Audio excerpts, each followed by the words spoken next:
మార్గాన్ని యేసు ప్రభు సిద్ధం చేశాడు. హల్లెలూయా. గట్టిగా స్తోత్రం చెప్పండి.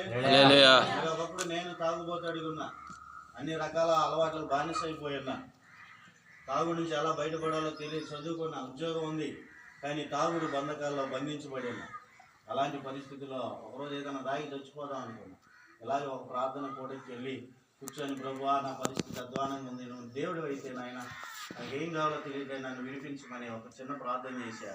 యేసయ్య సంపూర్ణంగా నన్ను విడుదలిచ్చాడు. ఆ రోజు ఆ క్షణంలోనే సంపూర్ణ విడుదలిచ్చాడు.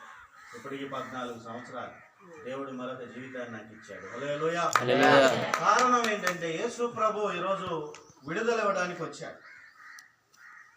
ఎలాంటి బంధకాలున్న విడుదల. ఇప్పుడు సాతాను గడేమో గాలం వేసి కూర్చున్నాడు, బంధించేసాడు ఆల్రెడీ మానవులందరినీ, పుట్టే వాళ్ళని కూడా.